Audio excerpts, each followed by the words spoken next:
Hey everyone, it's Antoinette of Montalvo International. I just wanted to jump on and share a little bit of revelation that the Lord was downloading to me earlier while we were preparing to start service, and I just had to log it away in my mind before we started church.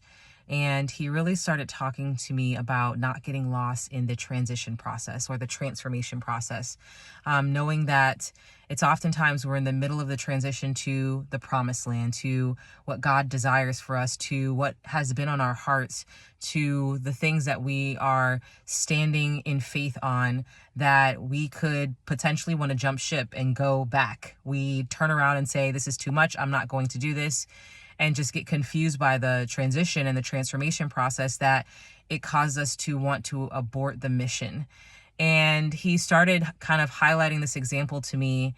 It was an interesting example, but it really just kind of fit that understanding. And so as a preface, I do have a medical background. This is not medical advice, however, and I am not slighting anyone who has gone through this process or seen someone go through this process, but this is just what the Lord was highlighting to me. This is the example he was giving me.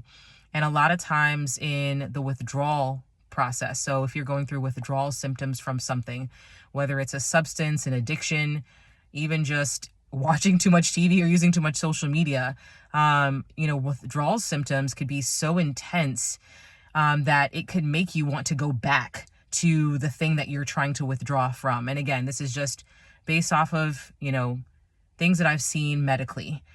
With withdrawal symptoms, you can be trembling, you can have anxiety, confusion, lack of clarity. A lot of really heavy things can start happening. Your body can be nauseous, all these types of things, because the body is breaking from thinking that it was normal to need, a substance or a drug or whatever it is, and thinking that that was normal. And it literally, the way the Lord has created us, your brain gets rewired to think a certain thing is normal. He has made our brains very powerful. That's why it says, so as a man thinks, so is he.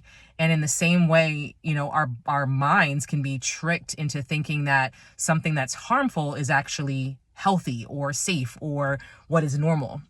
And so when an individual may go through a withdrawal process or through withdrawal symptoms, it's in that withdrawal period that they could want to just go back to the substance and say, this is too much. I would rather just be on the addiction or use the substance or whatever it is than go through this process and go through the hardship of this process.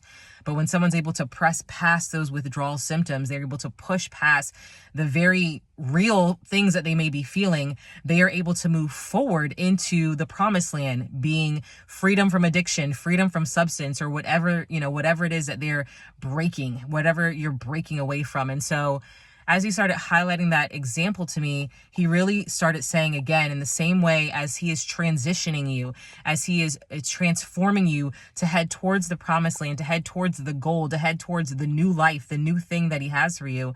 It could feel like the old life has withdrawal symptoms, the way that you used to do things, the way that you used to view life, the perspective that you used to have, the way that your mindset that you used to have. It could feel like, Lord, this is not for me. I don't want this. I would rather go back to this other way of life than go through this craziness. You may feel literal lack of clarity. You may feel confused about the direction that God is taking you. You may be anxious about it. You may feel overwhelmed by what's taking place and feel like, Lord, am I even on the right track? Am I advancing? Am I progressing? And he's saying, yes, you are. Do not turn around. Do not go back.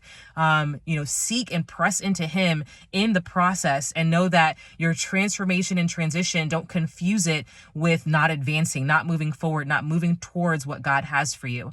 And so if you've been feeling, that overwhelm, that lack of clarity, even anxious about, Lord, what are you doing? Where am I? What's happening? Is this right? Am I on the right track?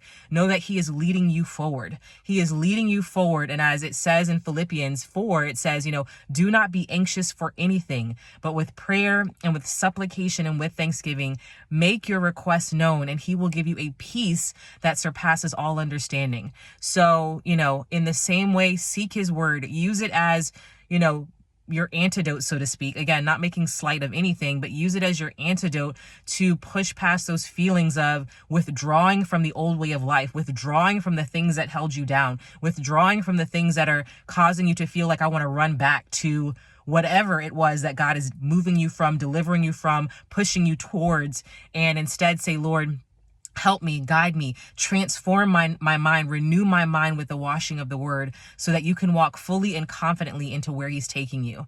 So I pray also wholeheartedly for those who are trying to break free from addictions, from substances, from things, people, situations that literally have you bound. And you may be in that middle ground and saying, Lord, this is too hard. I can't do this. Seek his wisdom, obviously. Seek his understanding, but he wants you also delivered. He wants you free from those things that have you bound, and go in the way that he's telling you to go. Use the tools that he's telling you to use. Walk in the way that he's telling you to do it, and watch him move you all the way forward. And before you know it, you will be new. He is doing a new thing. He is doing a new thing. Shall you not perceive it? Behold, it is springing forth. The old things shall pass away. Now he is making all things new. In Jesus' name.